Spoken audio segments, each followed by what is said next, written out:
One night in Atlanta, a man is lying face down on the asphalt of Metropolitan Parkway with taser probes in his back. He is not a criminal. He is a decorated combat veteran who survived 3 tours in Afghanistan and Iraq.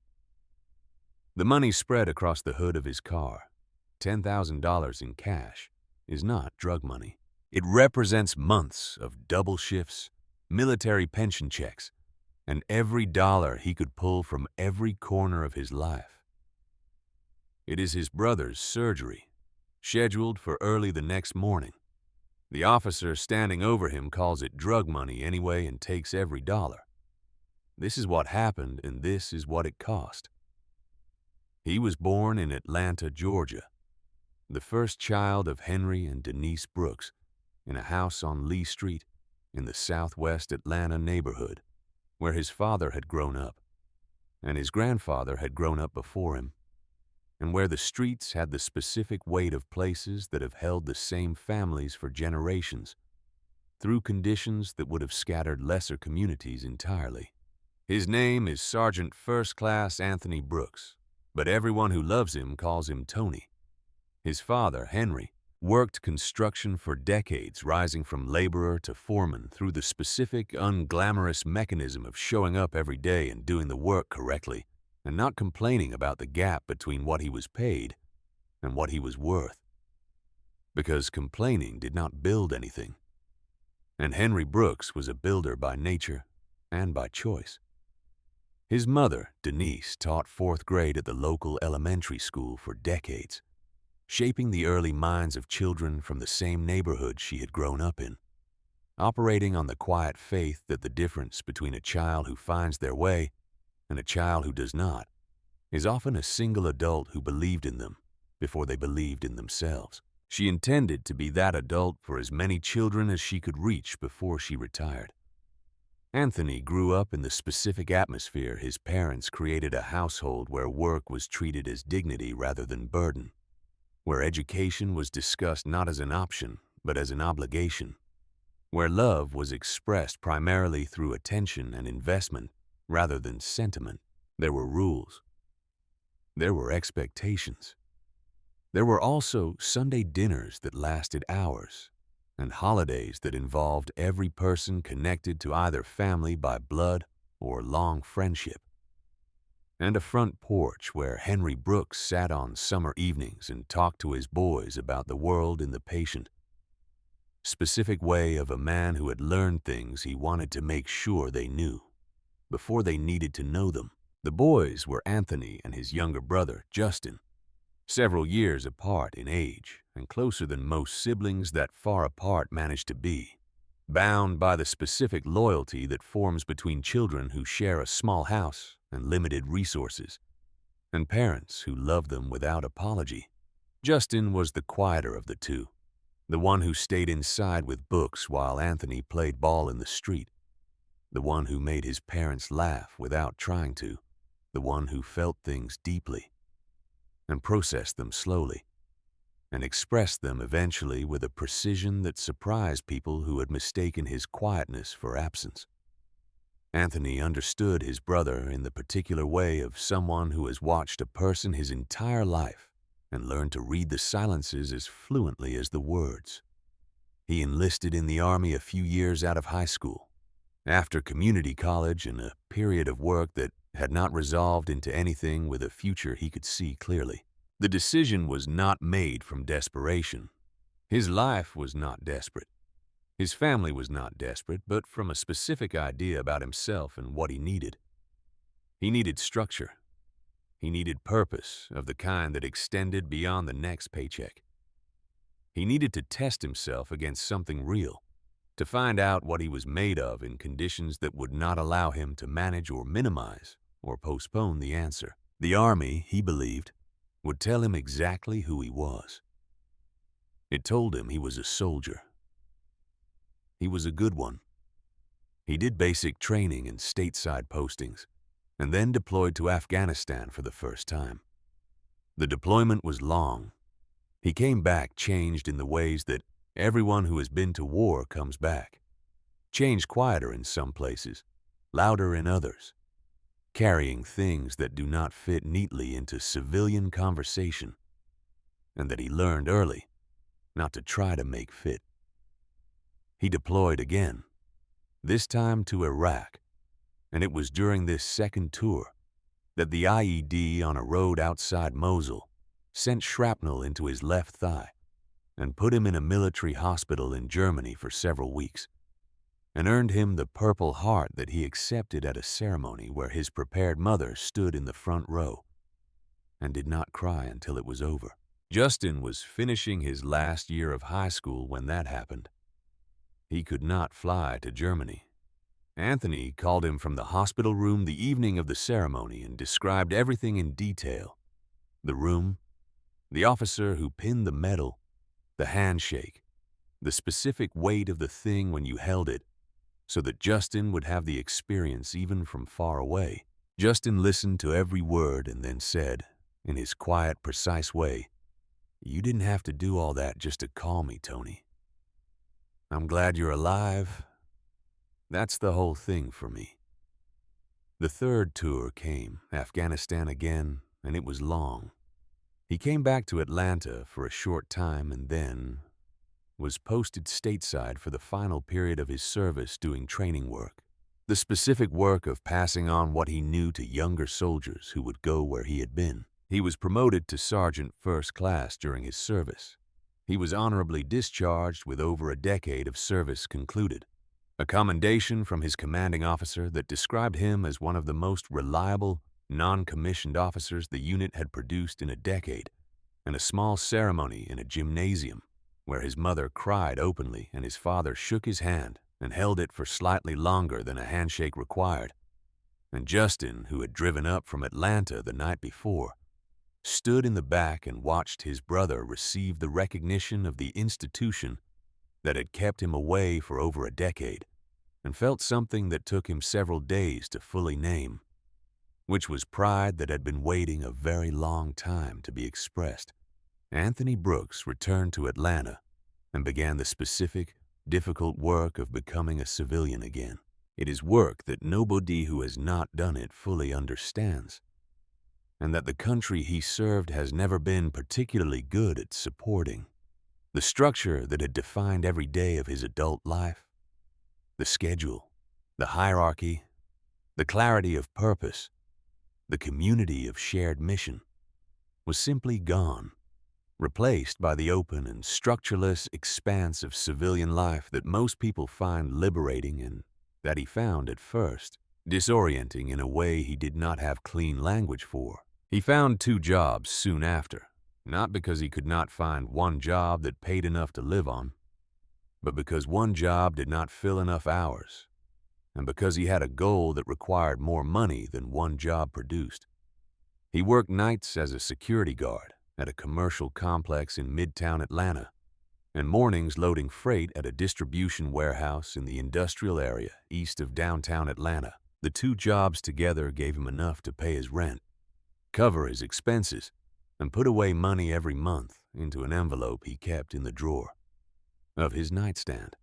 Justin's diagnosis arrived sometime after Anthony came home, a heart valve defect identified during a routine checkup that Justin almost skipped because he was tired and the clinic was on the other side of town and he had a double shift the following morning. He did not skip it.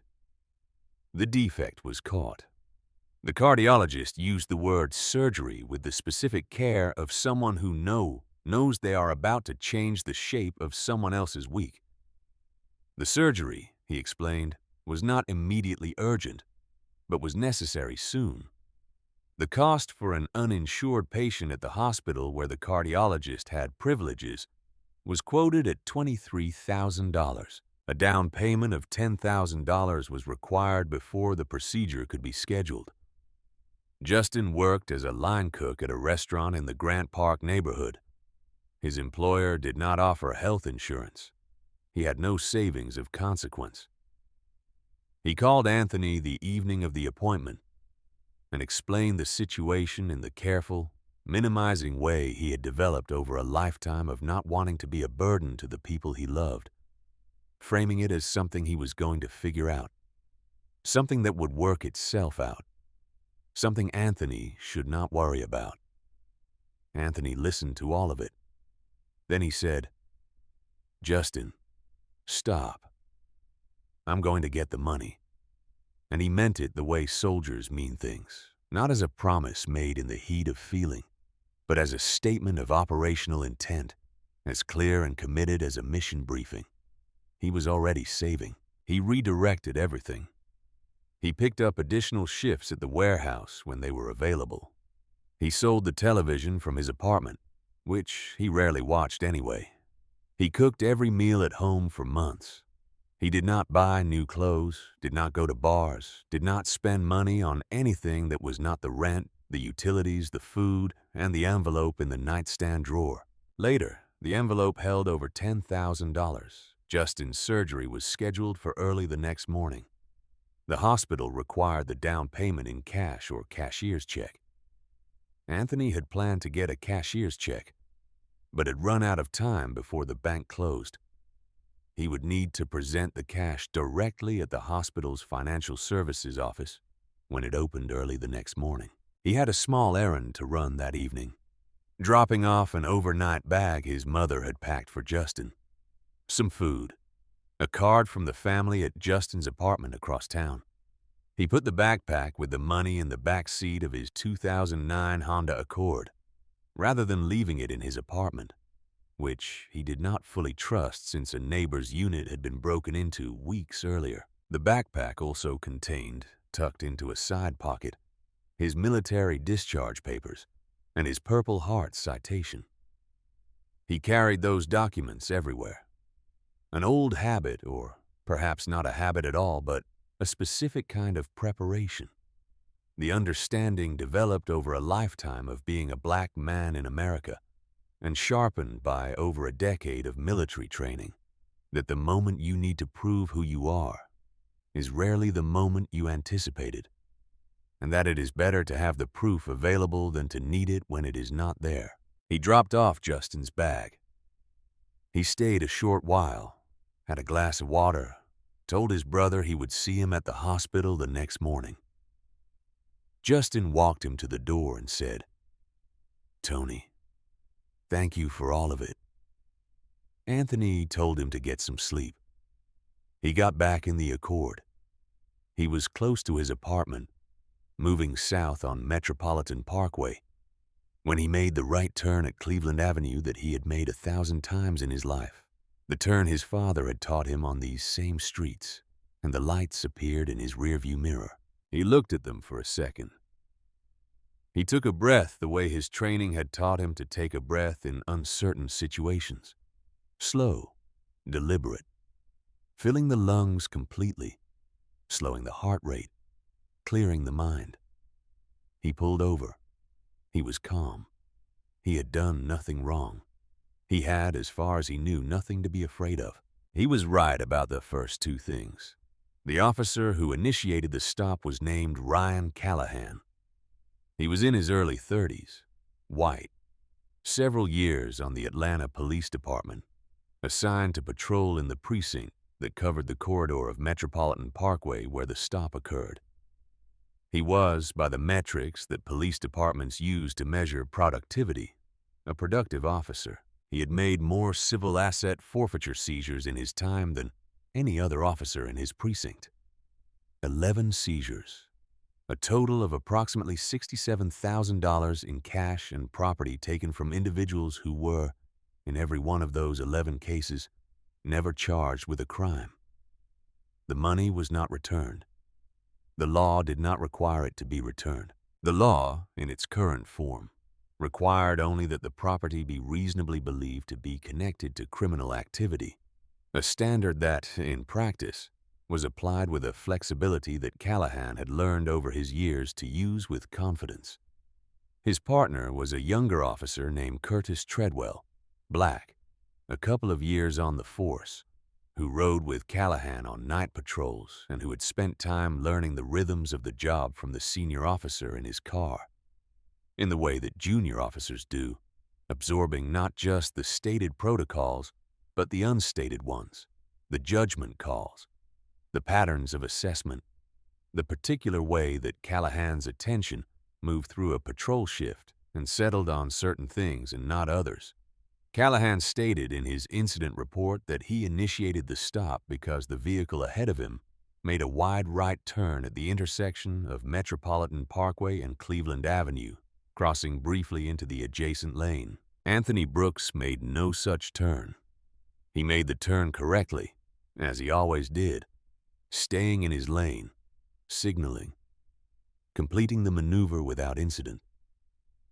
What caused Callahan to activate his lights on Metropolitan Parkway that night is a question that the subsequent investigation would examine carefully, and that no statement in any official record would answer clearly, because the honest answer was the answer that official records do not contain. Anthony rolled down his window.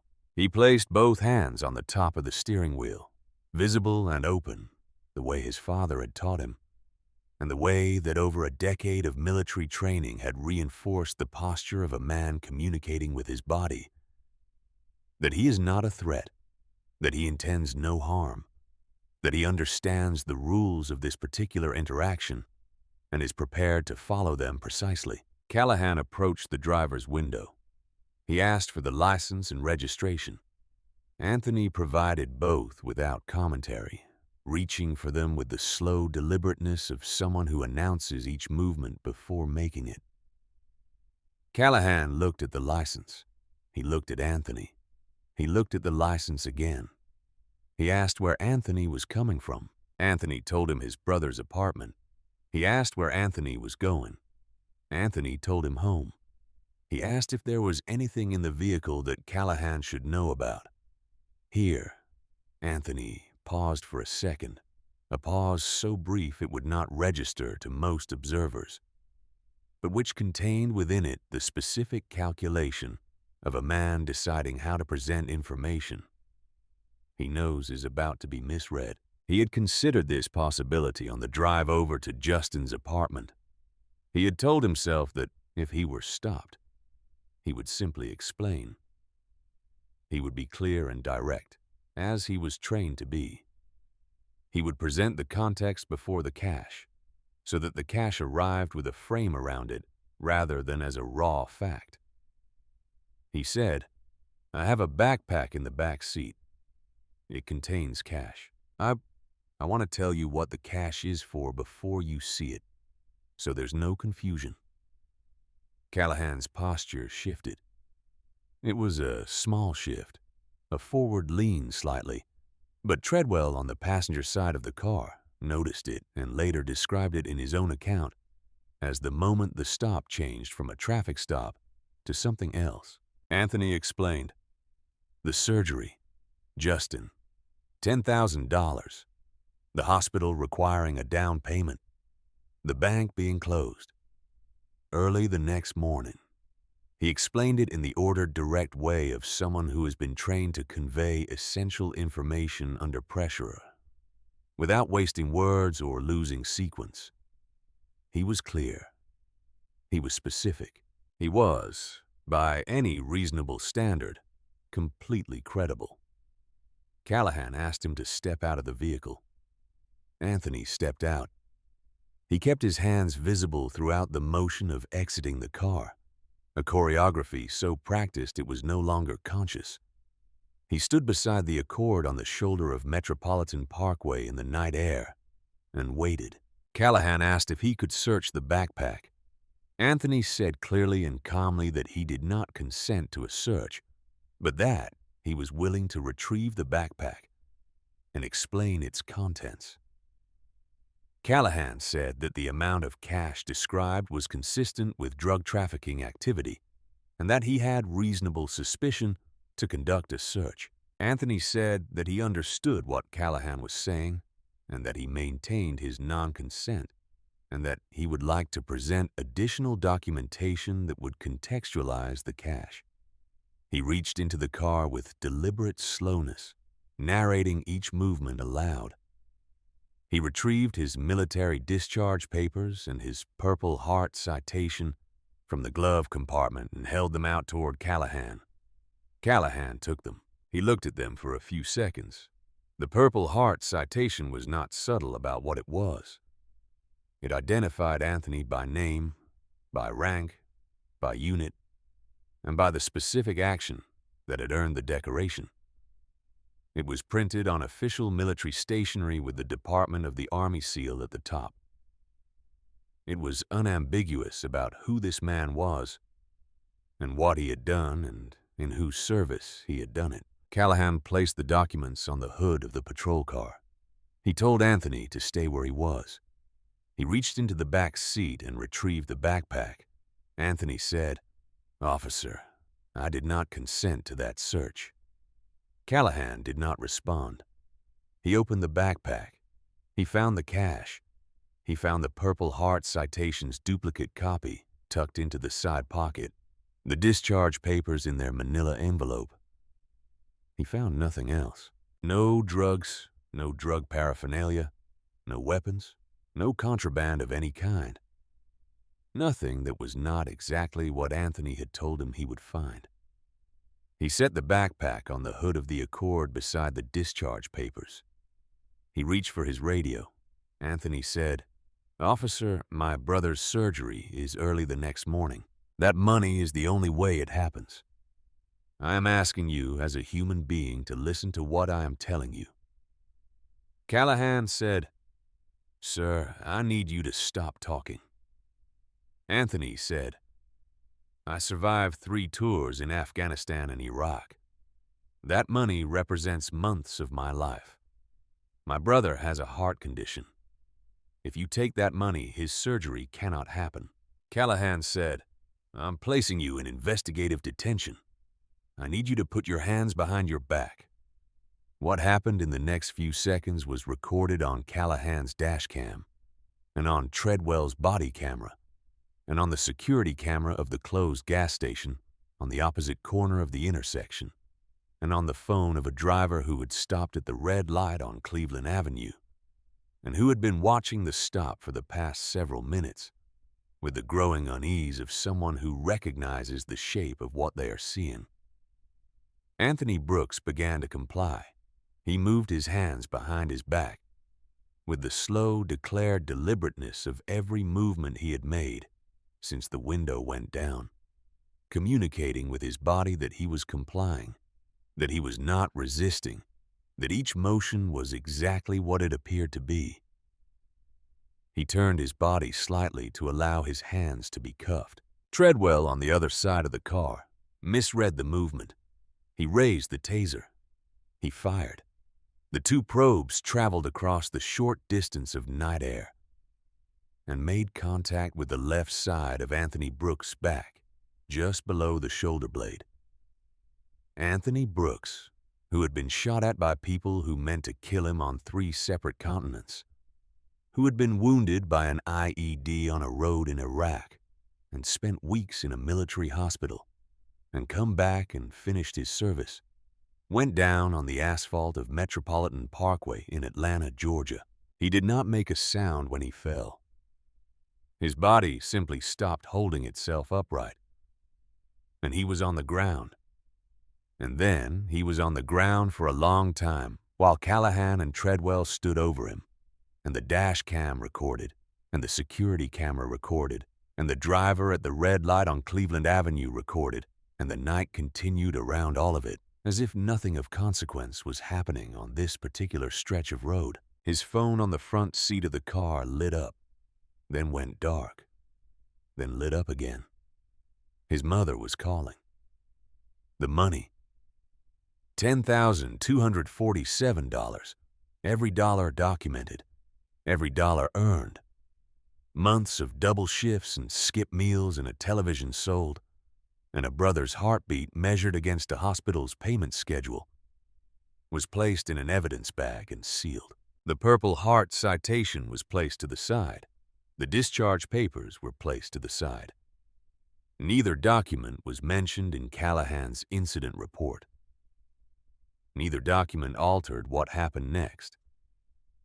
They were simply set aside, the way you set aside information that complicates the conclusion you have already reached, and the conclusion that had been reached was written on the evidence bag in the specific language of civil asset forfeiture, suspected proceeds of drug trafficking.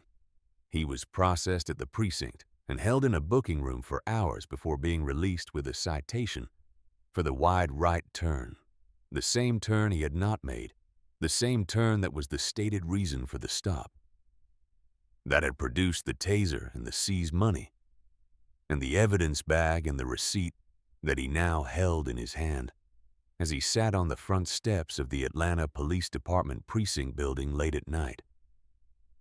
The receipt was a standard civil asset forfeiture form. It listed his name, the date, the location of the seizure, and the amount of currency taken. In the field labeled description of seized property, someone had typed $10,247, United States currency, suspected proceeds of drug trafficking. In the field labeled charges filed, the box was blank because no charges had been filed because there was no evidence of any crime because there had never been any evidence of any crime.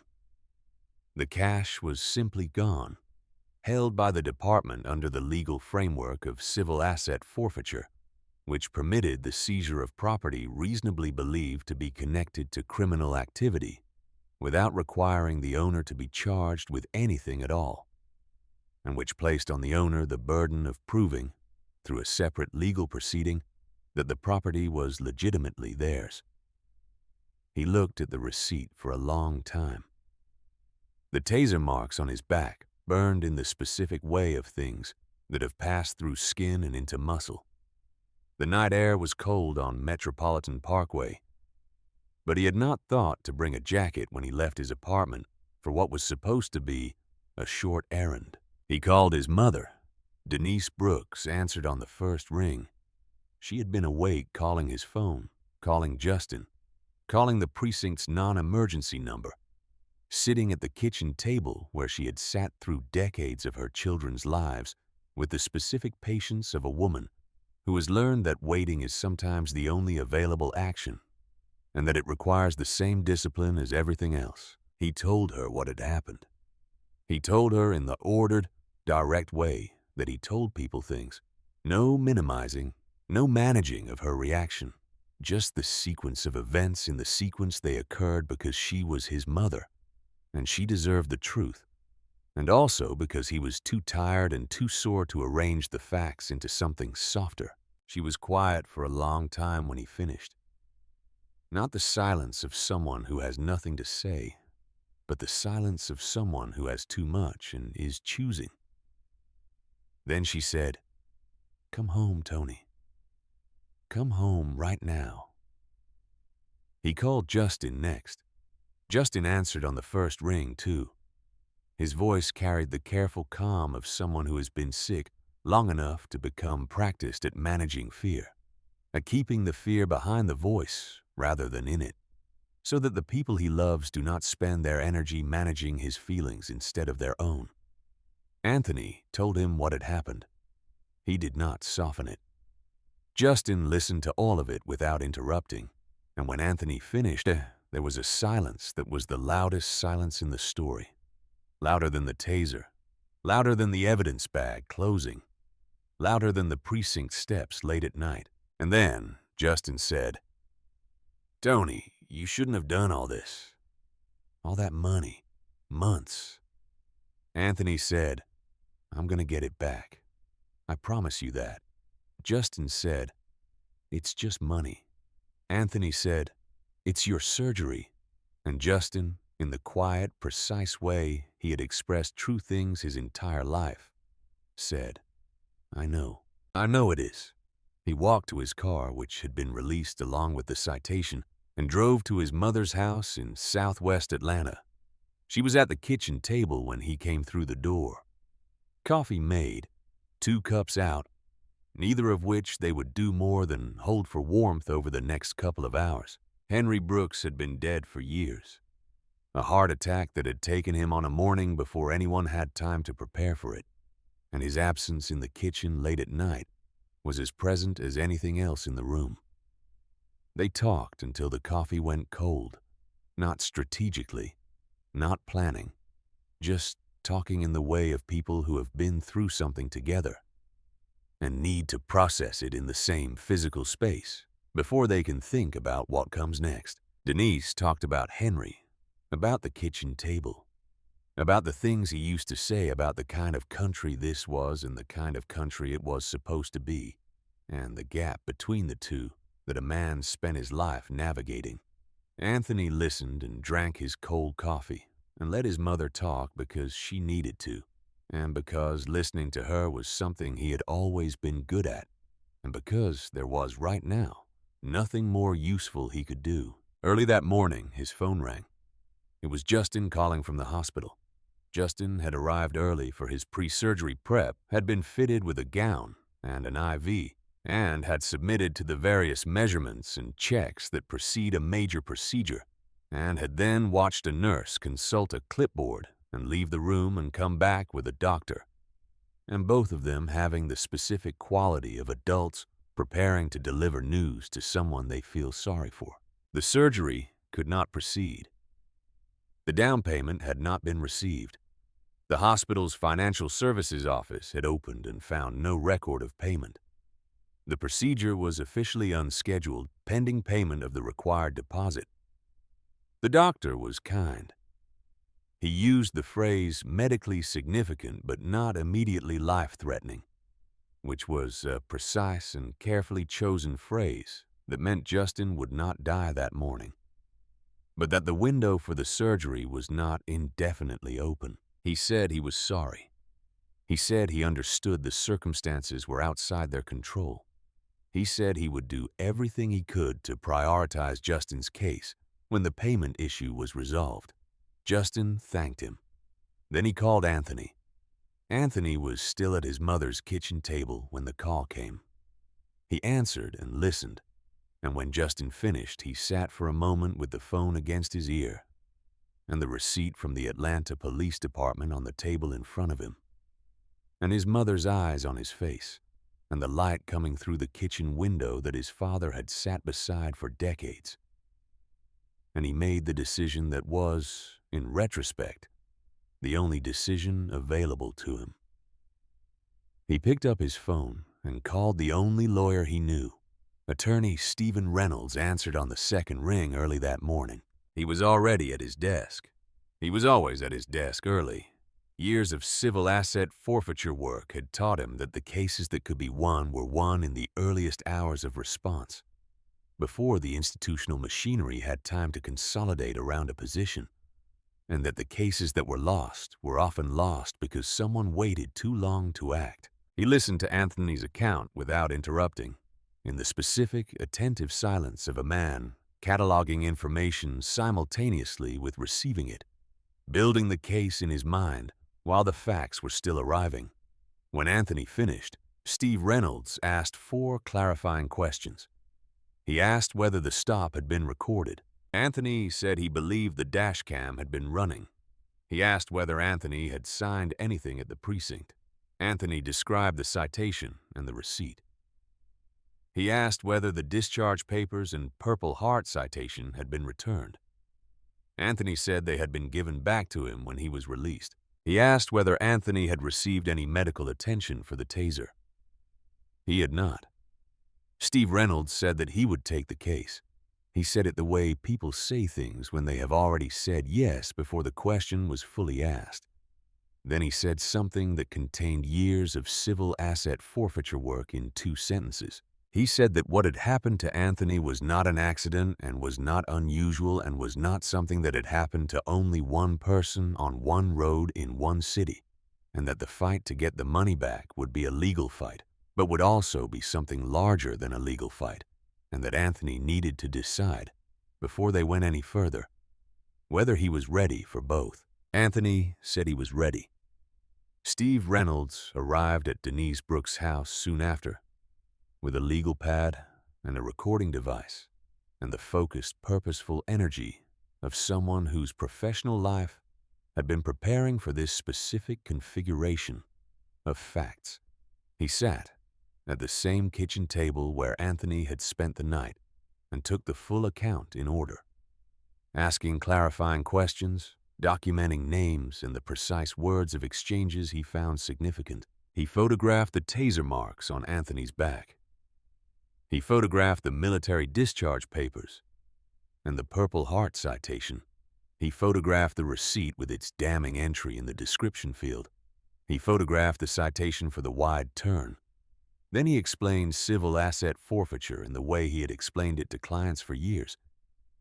Not as an abstract legal concept, but as a specific power with specific consequences and a specific history of being used against specific people in specific places. He explained that getting the money back required filing a claim with the department within a legally specified deadline, that the department would then have a period to respond, that if they contested the claim, it would go to a legal proceeding in which Anthony would bear the burden of proving the money was legitimately his, and that this proceeding would take months at minimum, and possibly significantly longer. He explained that Callahan's record of 11 prior seizures, all of which Steve Reynolds was already familiar with, was not incidental but central to the case, because it established a pattern that made this seizure something different from an isolated error.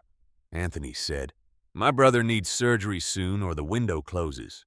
Steve Reynolds looked at him. He said, "Then we have two problems. The legal case, which cannot be resolved quickly, and your brother's surgery, which has to be resolved soon regardless of the legal case. We work both simultaneously and separately, and we do not let either one wait on the other." The parallel effort began that morning and moved on 2 tracks simultaneously, and the speed of both tracks reflected the particular urgency that Steve Reynolds brought to every case he took, and that this case amplified. On the legal track, Steve Reynolds filed the claim for the return property by end of business that day, simultaneously sending a formal letter to the Atlanta Police Department's legal counsel and to the department's Internal Affairs Division. The letter was pages long. It documented the stop, the taser, the seizure, and Callahan's 11 prior seizures with the names and amounts from the public record. It used the word pattern many times. It was written in the language of someone who was not issuing a threat, but constructing an argument, and who was confident that the argument was correct, and who intended to make it in every available forum until it was heard. On the immediate track, Denise Brooks called her pastor at Greater Middle Baptist Church on Lee Street that morning. She had been a member of that church for decades. The pastor answered personally, listened to everything she said, and told her to come in. Soon he had spoken to the deacons. The church had organized an emergency collection for the service that would be specifically designated for Justin Brooks' surgery fund. He also made phone calls that day to pastors at neighboring churches who made their own calls. And by that evening, a network of 6 Southwest Atlanta churches was organizing around Justin's situation with the specific, practical generosity of communities that have been solving each other's impossible problems for generations. On that evening, a fellow veteran named Carl Owens, who had served in the same unit as Anthony during the second tour, sent a message to a group chat that contained members, current and former soldiers who had served alongside or near Anthony at various points in over a decade of deployments. The message was brief. It said that Anthony Brooks had been tased by Atlanta police while carrying money for his brother's surgery, and that the police had taken the money, and that Justin's surgery was soon, and that anyone who wanted to help should send what they could to the number Carl provided. He attached a photograph of Anthony in his army dress uniform with the Purple Heart pinned to his chest. By the next morning, many people had sent money. By that evening, the total was thousands of dollars. A local Atlanta news reporter named Rachel Hayes, who covered the courts beat for a television station, and who had a source inside the Atlanta Police Department, who occasionally told her things that the department would prefer she not know, contacted Steve Reynolds that afternoon. She had heard about the stop. She had a photograph of the receipt. She wanted to speak to Anthony. Steve Reynolds consulted with Anthony. He explained what it would mean to go on camera, that the story would expand, that the department would respond, that Anthony and Justin and Denise would become public in ways that they could not fully anticipate or control. Anthony said he understood. He said he had decided he was not going to be quiet about this. He said that the people who did not have the Purple Heart and the discharge papers and the lawyer and the veteran network were the people he was thinking about, the ones who had their money taken and had nothing to prove it was theirs and no one to fight for it. And that, if going on camera gave this case legs that helped those people, then he was going to go on camera. The story aired that evening on the local news. It included the receipt with its typed entry reading suspected proceeds of drug trafficking. It included the photograph of Anthony in his army dress uniform. It included a photograph of Justin in his hospital gown from the morning the surgery was canceled, which Justin had allowed Rachel Hayes to use because he had his brother's directness about what truth required. And it included a statement from Justin, given by phone, that was short and that Rachel Hayes, who had been in journalism for years, later described as the most powerful quote she had ever put on air. Justin said, "My brother went to war 3 times for this country. He saved his money for months to pay for my surgery. The police took it and called it drug money. He wasn't charged with anything because he hadn't done anything. I don't know what country that is, but I know it's not the one my brother was willing to die for." By midnight, the local story had been shared thousands of times on social media. By the next morning, it had been picked up by national news organizations. By that afternoon, it was on the front page of every major news platform in the country. In a congressional office building in Washington, D.C., a staff member for Congresswoman Patricia Thompson, who represented Georgia's 5th Congressional District, and who had been working on civil asset forfeiture reform legislation for years, printed Justin Brooks's words and placed them on the Congresswoman's desk with a note that said, "You need to read this tonight." She read it. She called her chief of staff that evening. She said, "I need to speak to this family. Get me Steve Reynolds' number." The Atlanta Police Department issued a statement days after the stop.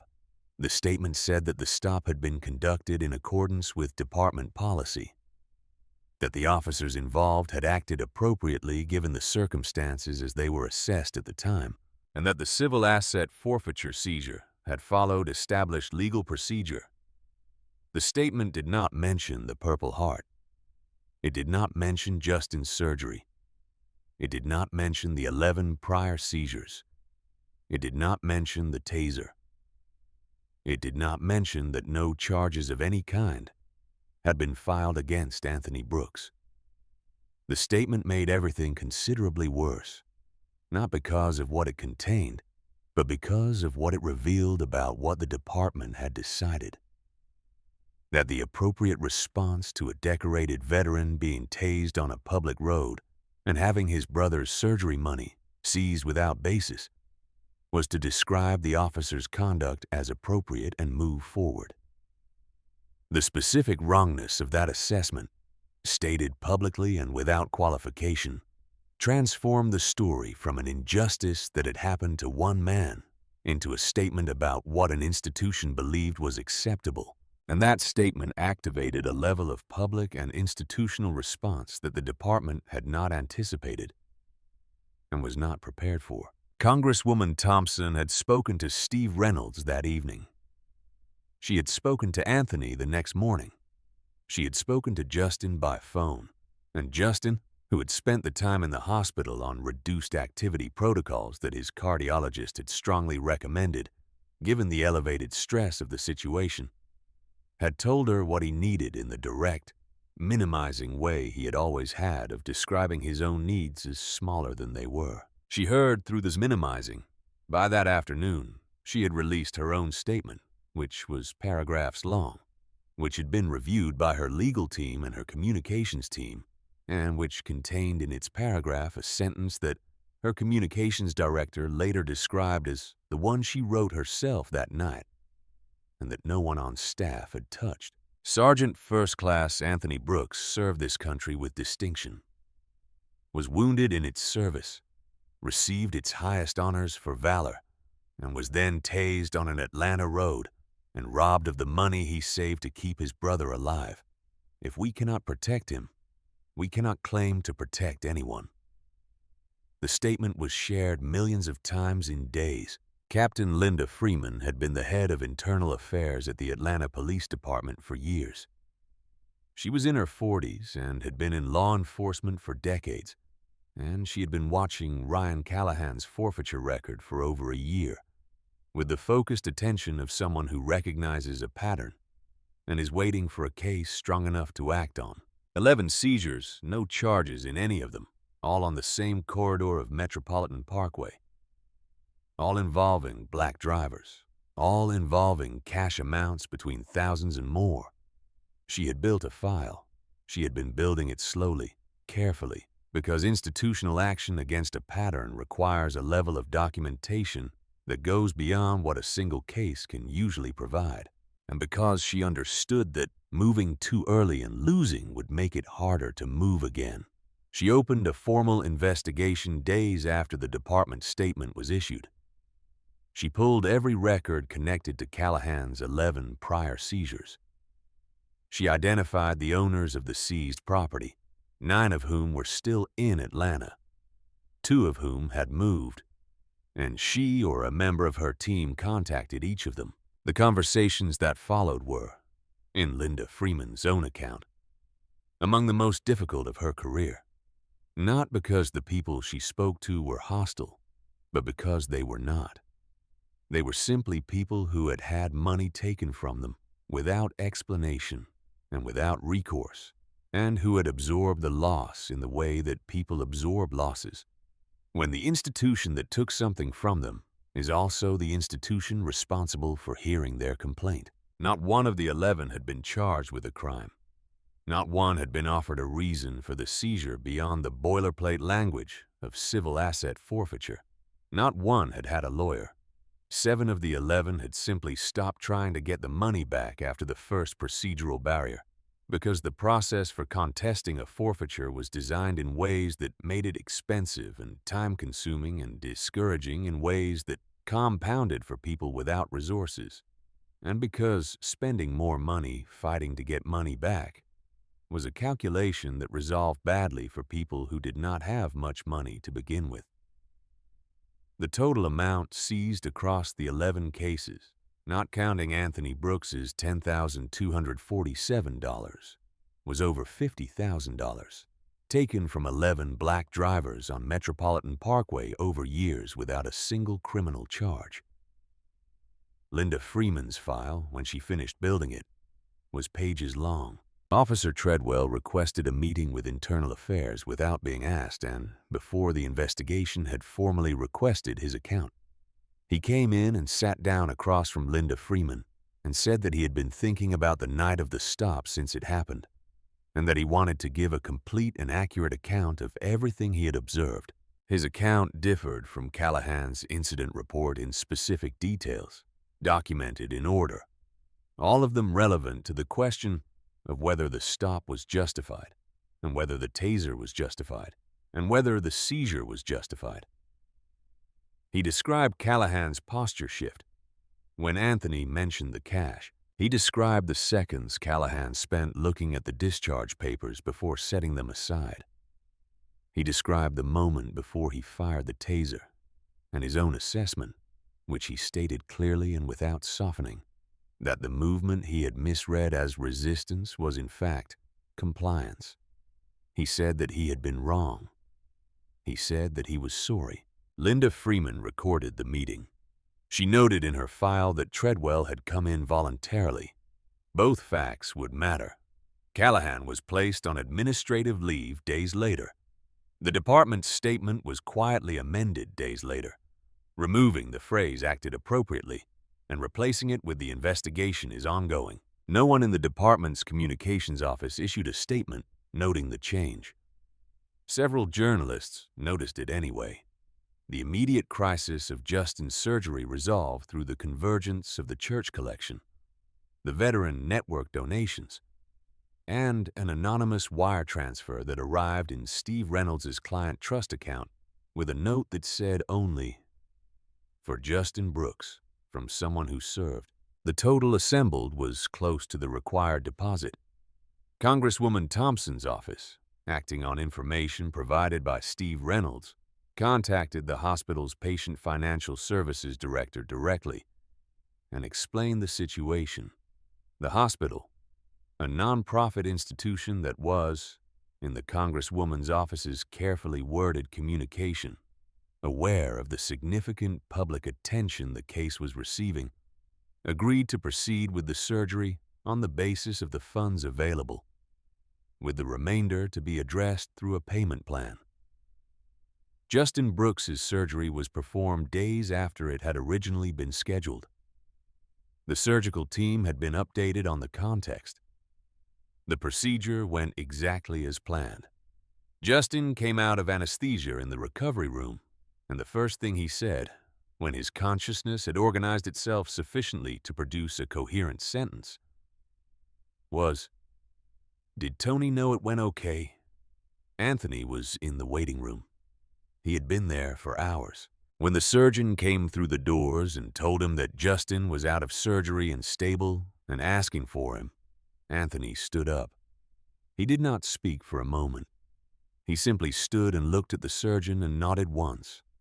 The specific nod of a man receiving information that is the most important information he has received in a very long time, and processing it in the only way available to him, which was quietly and completely and with the full weight of what it meant. The legal case for the return of the money, which Steve Reynolds had filed on the first day, proceeded with the speed that the public profile of the case created and that Steve Reynolds' methodical documentation demanded. The department contested the claim through its legal counsel, as Steve Reynolds had anticipated. The legal proceeding was scheduled. It would not happen quickly, but it would happen. Linda Freeman's investigation, running parallel, was building a case that was significantly larger than the Brooks seizure, and that would, in time, produce consequences significantly larger than any single returned amount. The congressional hearing was scheduled weeks after the incident, convened by the House Subcommittee on Civil Rights and Civil Liberties at Congresswoman Thompson's request. The subcommittee chair, a Democrat from California named Mark Thornton, who had been working on civil asset forfeiture reform from the other chamber, co-signed the hearing request soon after receiving it. The subject of the hearing was civil asset forfeiture, its disparate racial impact, and the legislative reforms necessary to bring its application into conformity with constitutional protections. Anthony Brooks was the lead witness. The morning before the hearing, he stood in front of the mirror in his mother's guest room in Southwest Atlanta and put on his Army dress uniform for the first time since his discharge ceremony. He was methodical about it. The trousers pressed the night before by his mother, who had been pressing his clothes for a significant portion of the events of his life. The jacket, the insignia of rank on the shoulders, the service ribbons arranged in the precise order that military protocol specified. He pinned the Purple Heart to his chest. He checked the uniform in the mirror, the way soldiers check their uniforms, not for vanity, but for correctness, because correctness is itself a form of communication. And he had a great deal he intended to communicate the next day. His mother watched him from the doorway. She did not say anything for a long time. Then she said, "Your father would have wanted to see this." He looked at her in the mirror. He said, I know he would." He was driven to the airport by Steve Reynolds, who was also testifying. They flew to Washington on a morning flight, the same direction Anthony had flown many times on military transport, though this aircraft was a commercial carrier, and his destination was a congressional hearing room rather than a forward operating base. And the weight he was carrying was different from the weight he had carried on those other flights, in ways that he was still in the process of understanding. The hearing room in the Rayburn House office building, was the kind of space that was designed to communicate the gravity of governmental process. High ceilings, tiered seating for the subcommittee members, a long witness table, gallery seating filled with reporters and advocates and members of the public who had obtained tickets through processes Anthony did not entirely understand. He took his seat at the witness table. He arranged his papers.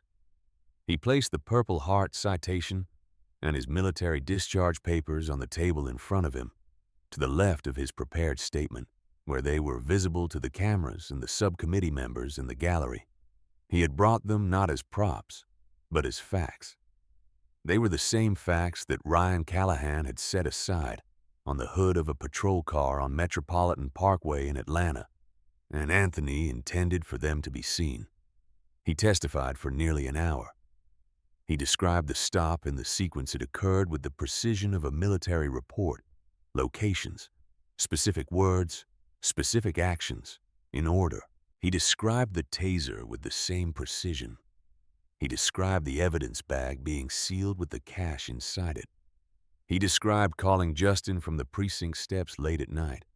He described Justin's surgery being canceled early the next morning.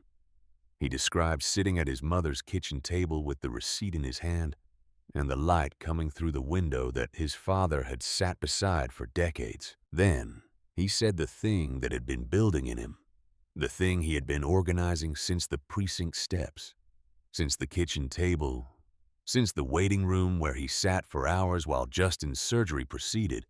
He said it with the directness of someone who has been trained to say essential things without decoration. He said, "I want this committee to understand what the law currently permits. It permitted Ryan Callahan to take my brother's surgery money without charging me with anything. It permitted him to do the same thing to 11 other people on the same road over years. None of us were charged. None of us were criminals. We were simply black people with cash in our cars, on a road in Atlanta that a particular officer had decided was productive hunting ground. And the law gave him everything he needed to take what we had and keep it, and gave us no meaningful recourse to get it back. I am here because I had an attorney. I am here because I had a veteran network, and a church community, and a congresswoman who answered her phone. The 11 people before me on that road had none of those things. Their money is still gone. That is what I am asking you to change. Not for me, for them. For the person on some other road in some other city who is going through this right now and does not have any of what I have.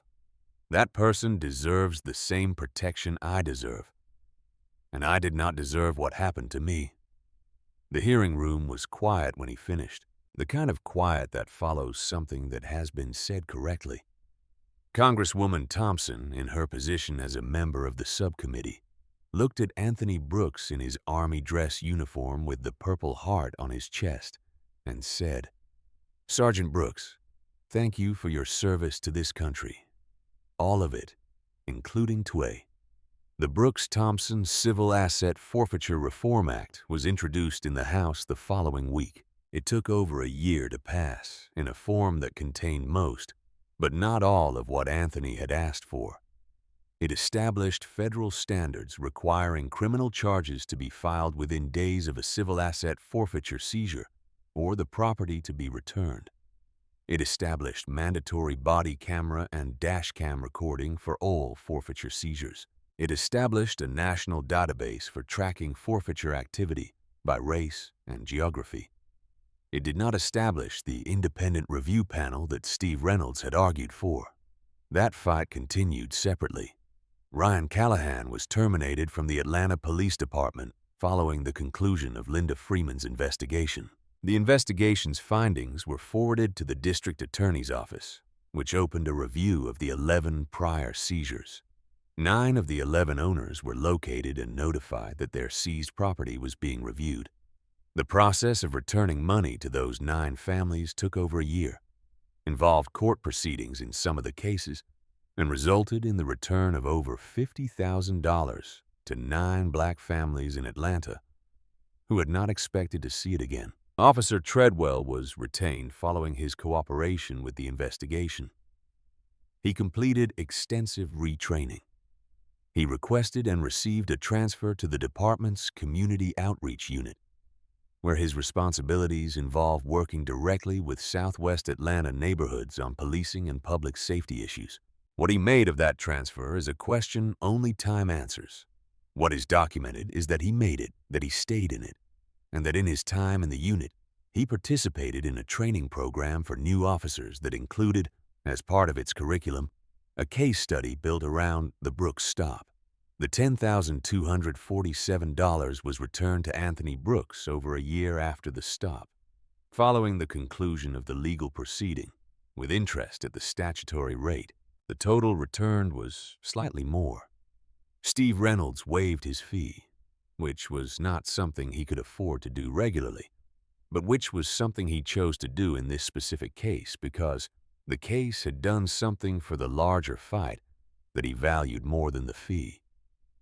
Anthony Brooks used most of the returned money to establish the Justin Brooks Medical Assistance Fund, administered through Greater Middle Baptist Church, designed to help uninsured and underinsured families in Southwest Atlanta cover essential medical costs. He named it for his brother rather than himself, because Justin's surgery was the reason the money existed. And because Justin, who had been quiet and precise and steady throughout the whole of this experience, deserved to have something bear his name that would do good in the world. In the years since its establishment, the fund has assisted many families. It has covered dialysis, co-payments, oncology consultations, pediatric emergency visits, prescription costs that fell in the gap between what Medicaid covered and what was owed.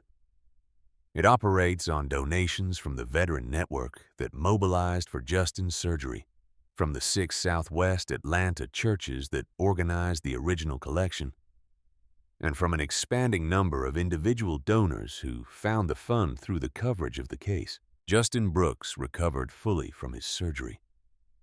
He was back in his restaurant kitchen within months. He was promoted to sous chef within the year. He calls Anthony every Sunday. Their mother makes dinner every other Sunday, and both of them come. And the kitchen table that has held so many of this family's life holds them again. And Henry Brooks's absence in his chair is the same presence it has always been felt, familiar, carried. Anthony is in his mid-30s now. He still lives in Atlanta. He still drives a Honda, a newer one with miles that he maintains with the meticulous attention he brings to everything he is responsible for. He still carries his military discharge papers and his Purple Heart citation in his glove compartment. He still works at the security company, though he has reduced his hours since taking on a part-time role at Steve Reynolds' legal aid office, where he conducts intake interviews with clients who have had property seized without criminal charges. He is not a lawyer. He has something more immediately useful for the people who sit across from him in the intake room. He is someone who has been exactly where they are and found the way through. He can tell them what to expect from the process. He can tell them what the receipt means and what their rights are and what the fight looks like. He can tell them that the fight is long and that it is worth it. He can tell them that they are not alone. He was stopped once more in the period following the Brooks stop. A different officer, a different section of Atlanta, a broken tail light that was genuinely broken. The officer ran his license, issued the fix-it ticket, said, "Have a good evening," and drove away. Anthony sat in the car for a moment after the patrol car disappeared, not processing trauma, not managing fear, simply sitting the way a man sometimes sits in a parked car for a moment before going in, feeling the specific texture of an ordinary evening that has remained ordinary. He drove home. He parked in front of his building. He went inside. The next morning, he was at Steve Reynolds' office early. 3 intake interviews were scheduled. Three people who had had something taken from them and did not know how to get it back, and needed someone to sit across from them and say, clearly and without false comfort, "I know what this is. I know what to do. We are going to fight this together." He is always there because that is what you do with what has been done to you. If you are Anthony Brooks, if you are the son of Henry and Denise and the brother of Justin, and the veteran of 3 tours, and the recipient of a decoration for valor in service of a country that tased you on an Atlanta road, and took your brother's surgery money, you turn it into something that serves the next person. You make the pain useful. You stay in the fight because the person early tomorrow morning needs someone who has been exactly where they are. Anthony Brooks has been there. He knows the way through. And every morning he goes to the office and sits down across from someone who needs that knowledge. He is doing the same thing he did in Afghanistan and Iraq, and in the Army hospital in Germany, and on the precinct steps late at night, with a receipt in his hand and his brother's surgery in the balance. He is serving. Still. Always. In the quiet hours after everything fell apart on that Atlanta street, Anthony Brooks learned the hardest and most beautiful truth about what it really means to serve. Real strength isn't just surviving 3 tours of war or taking a taser to the back without making a sound. Real strength is refusing to let pain turn you bitter. It's choosing, even when the system that was supposed to protect you steals your brother's last chance at life, to keep showing up for other people anyway. Anthony could have stayed angry forever. Instead, he turned every scar, every sleepless night, and every dollar they tried to keep into something that now helps families who have nowhere else to turn. He proved that the deepest kind of courage isn't the courage to fight back. It's the courage to keep loving and serving a country and a community that sometimes fails you. That kind of quiet, stubborn goodness doesn't just heal one family. It slowly changes the world around it. His story reminds us that no matter how unfair life gets, we still have the power to decide what our suffering becomes, a weapon or a bridge. Anthony chose the bridge. And because he did, dozens of other brothers and sisters in Southwest Atlanta now have a fighting chance at the medical care they desperately need. If Anthony's story touched something deep inside you, if it made you think about the kind of person you want to be when life hits hard, drop a comment below and tell me, what's one way you've turned your own pain into purpose? Which part of his journey hit you the hardest? I read every single comment. And if you want more real emotional stories that actually matter, hit that subscribe button and turn on notifications. Let's keep building a community that chooses hope, service, and second chances, no matter what. See you in the next one.